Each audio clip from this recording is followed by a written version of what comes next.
E aí, chegando aqui para nossa revisão. Prof. Tabita, Prof. Adelina, juntinhos aqui com vocês. Gosto quando vocês chegam assim de repente. Galera, a nossa revisão, nós estamos falando sobre o quê?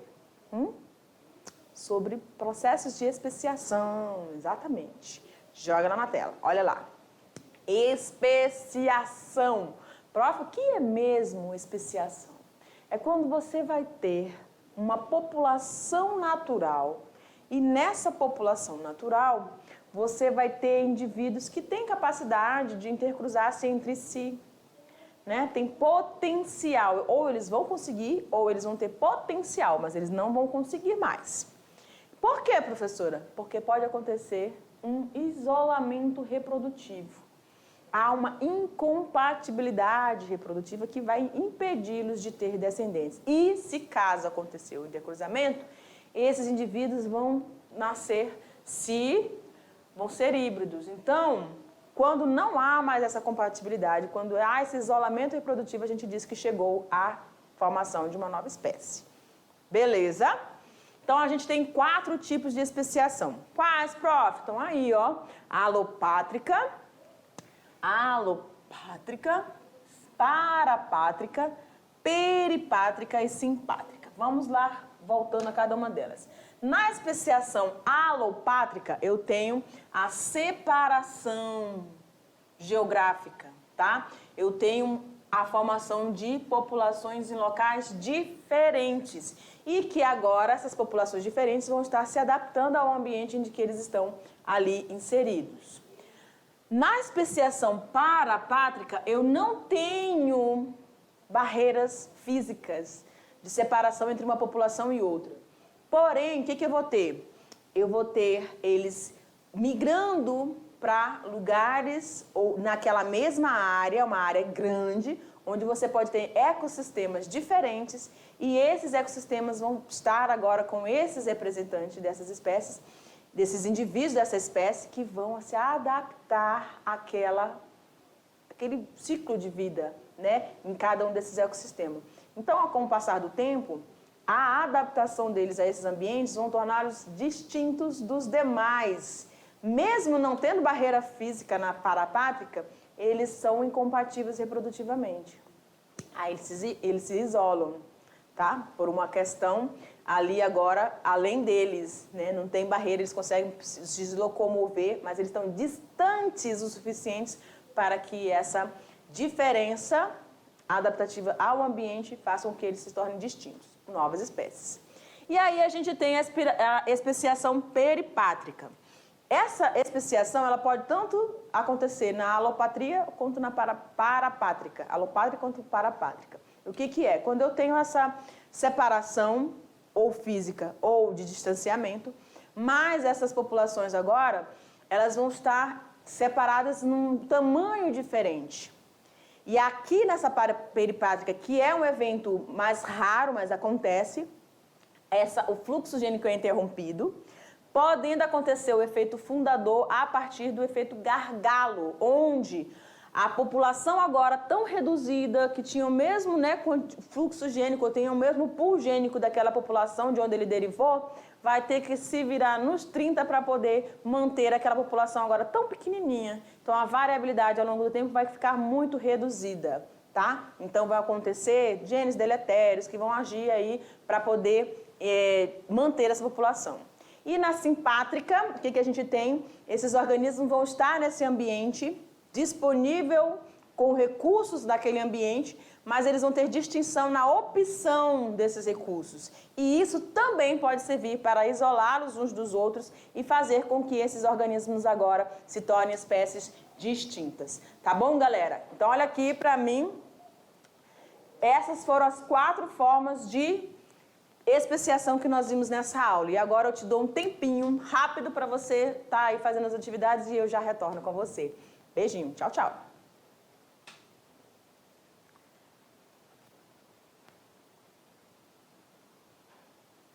É isso aí, galera. Agora a gente vai fazer a nossa atividade, tá? Joga lá no quadro um instante, rapidinho. Joga lá no quadro. E a gente vai, então, para a nossa questão, atividade de classe, para a nossa questão de número 1. Vamos lá? Olha lá. Questão de número 1. Em uma determinada localidade, uma barreira geográfica provoca o isolamento da população.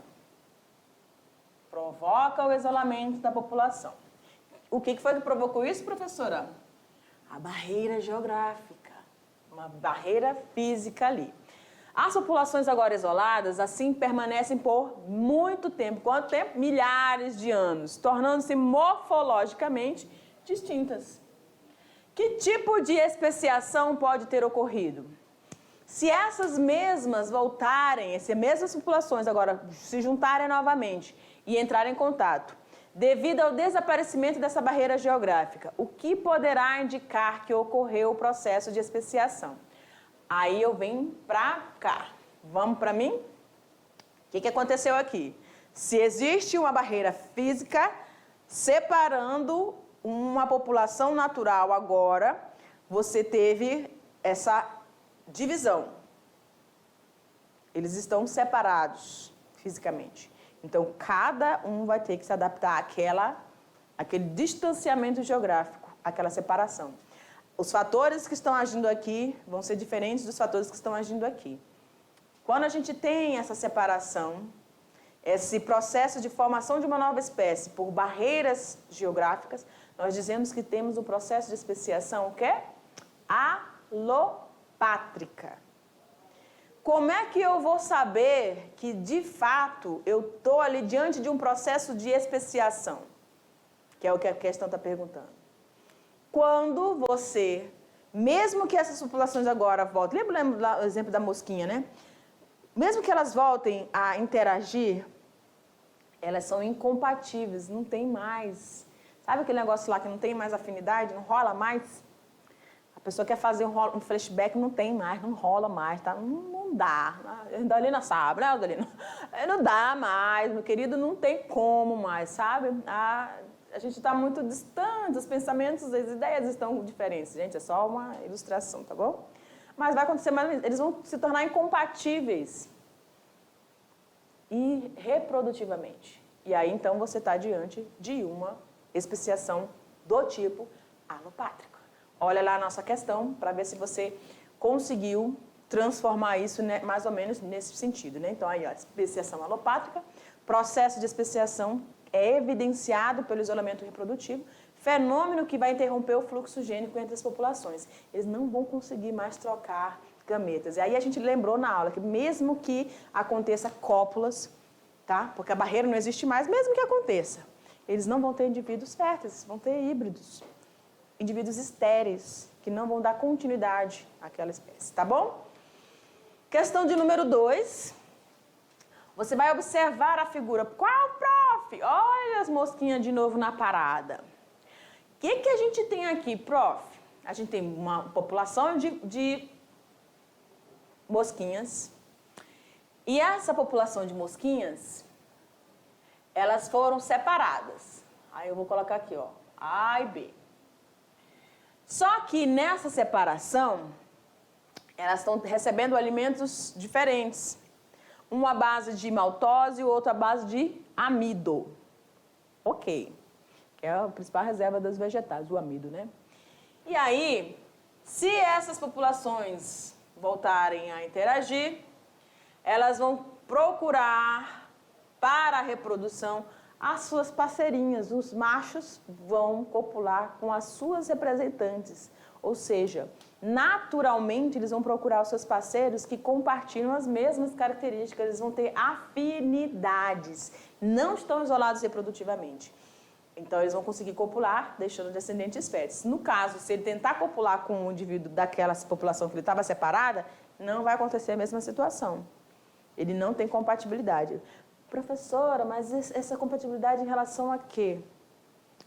Aí, se a gente estiver falando de animais, pode ser no período de cio, pode ser no momento de, por exemplo, para os insetos, existe um momento para cópulas, eles ficam alados, né? Alguns que não tinham asa no período de reprodução vão ter, para fazer os voos nupciais. E aí nas mosquinhas também tem toda uma dancinha. Então essa dança vai ficar diferente. Aí a fêmea vai olhar assim, que é isso? O que tu tá fazendo aí, mano? Eu não conheço esse tipo de gingado, não. Então é mais ou menos isso. Não vai reconhecer, tá? E aí não vai rolar o feedback. Entendido, né? Vamos lá. Olha lá a questão. O experimento exemplificado demonstra o surgimento de 2 grupos distintos, apenas com base na alimentação. Vamos às opções? A que tipo de especiação podemos associar tal exemplo? A, alopátrico. B, simpátrico. C, parapátrica. D, mesopátrica. A gente nem falou disso, né? Raças. A gente se falou lá quando ela falou de subespécies, é mais ou menos isso, né, professora? Mas aí está acontecendo ainda o processo de especiação, não está de fato concluído, quando a gente tem subespécies ou raças, tá bom? Então, já cortou a D e a E. A gente só vai ficar com a A, B e a C. Agora, presta atenção, a alopátrica tem que ter essa separação geográfica, mas não...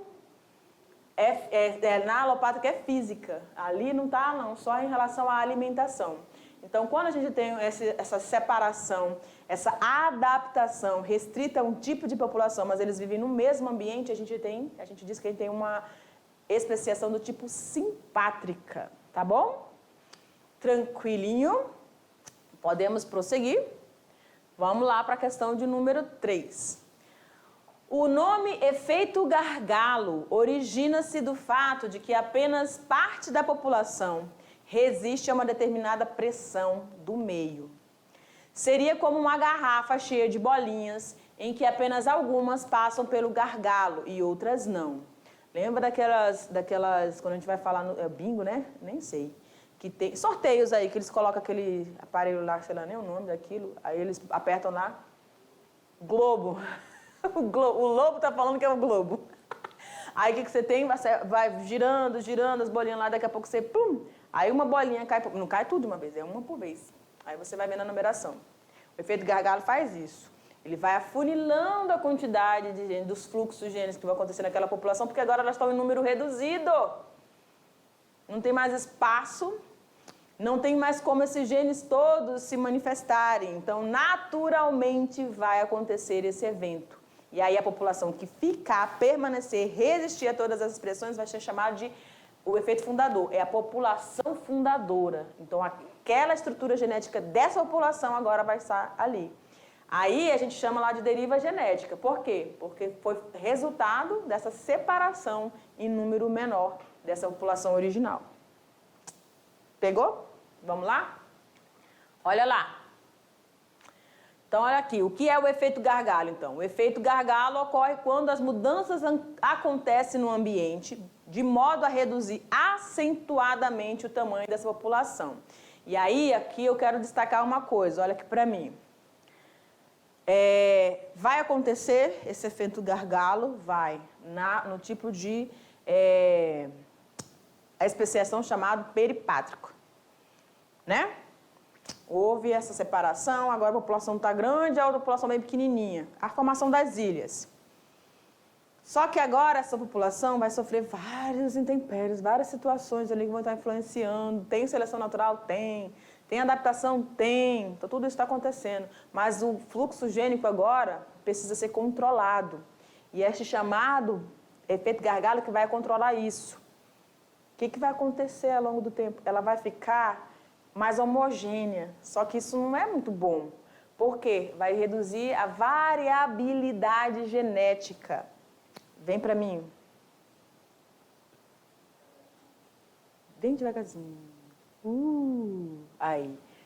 Se essa variabilidade deixar de existir, o que acontece, prof? Essas populações elas ficam limitadas.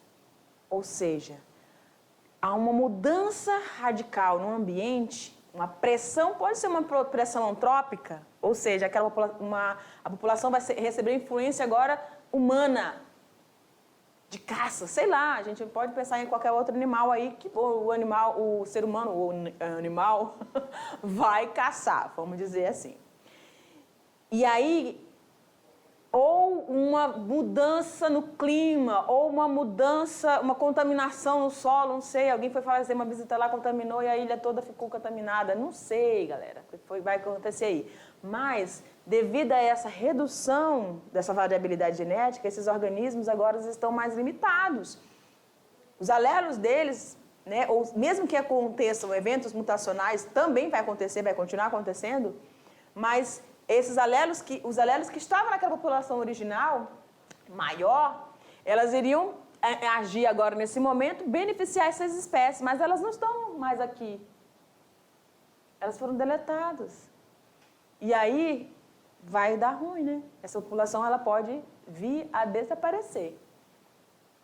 Mas eu vou te lembrar uma coisa, a natureza ela é muito sábia, ela vai dar um jeito, um escape para essa população, mesmo com baixa variabilidade, mesmo que reduza ainda mais o quantitativo dessa população, alguém vai sobreviver. Tá bom? Joga lá.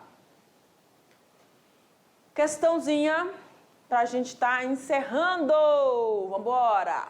Em Enem 2019, a principal explicação para a grande variedade de espécies na Amazônia é a teoria do refúgio. Creio que você já deva ter ouvido isso ou lido sobre isso, né? Você está se preparando aí para Enem.